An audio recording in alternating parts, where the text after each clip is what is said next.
ತಾಳಣ್ಣ ಒಂದೇ ನಿಮಿಷ ನೀನ್ ಹೇಳೋದಕ್ಕೆ ಉತ್ತರ ತಾಳಿ ಒಂದೇ ನಿಮಿಷ. ಅವನು ಮುಂದತ್ತ ನನ್ ತಾಕತ್ ಬೇಕಾ? ಇಲ್ಲ ನೋಡಿ, ಮೈ ತಾಕತ್, ನನ್ನ ಯೋಗ್ಯತೆ, ನನ್ನ ದಮ್ಮು, ನನ್ನ ಯೋಗ್ಯತೆ, ನನ್ನ ದಮ್ಮು, ನನ್ನ ತಾಕತ್ತು ನಾವು ಕೂಡ ಪಾಸಿಟಿವ್ ಆಗಿ ಮಾತಾಡಿದ್ದೀನಿ. ದಯವಿಟ್ಟು ಬಿಟ್ಬಿಡಿ. ತಾವು ಉಪಮುಖ್ಯಮಂತ್ರಿ ಆಗಿದ್ದೀರಾ. ತಾಳಪ್ಪ ಗೌಡ ಒಂದ್ ನಿಮಿಷ. ಗೌಡ ಉಪಮುಖ್ಯಮಂತ್ರಿಗಳಾಗಿದ್ದೀರಾ. ತಾವು ಉಪಮುಖ್ಯಮಂತ್ರಿಗಳಾಗಿದ್ದೀರಾ.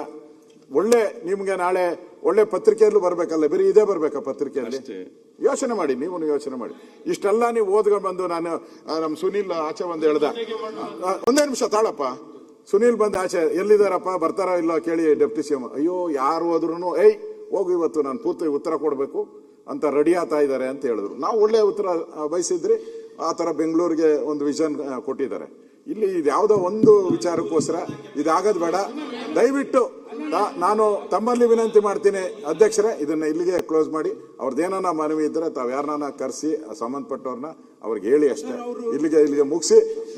ಏನೇನಾಗಿದೆಯೋ ಇಲ್ಲಿ ಯಾರ್ಯಾರು ಅಲ್ಲಿ ಬೆಂಗಳೂರು ಬಿಟ್ಟು ಏನೇನು ಮಾತಾಡಿದಾರೋ ಎಲ್ಲನೂ ಕಡತದಿಂದ ದಯವಿಟ್ಟು ಆ ಪೀಠದಿಂದ ಆದೇಶ ಮಾಡಿ ಅಲ್ಲಿ ಮುಗಿಯುತ್ತೆ. ನಾಳೆ ಯಾವುದನ್ನು ಕೂಡ ಪತ್ರಿಕೆಯಲ್ಲೂ ಕೂಡ ಬರಲ್ಲ, ಪತ್ರಿಕೆಯಲ್ಲೂ ಬರಲ್ಲ. ದಯವಿಟ್ಟು ಬೇಡ, ಇಷ್ಟನ್ನ ಮಾಡಿ ದಯವಿಟ್ಟು ನೋಡಿ. ನಮ್ಗೆ ಯುಗಾದಿ, ನಿಮ್ಗೆ ರಂಜಾನು, ಎಲ್ಲ ಹಬ್ಬದಲ್ಲಿ ಒಳ್ಳೆ ಚಂದಾಗಿದೆ ಸದನ. ಅದಕ್ಕೆ ಕೊನೆ ಇನ್ನೇನಿರೋದು ಒಂದೇ 1 ಗಂಟೆ.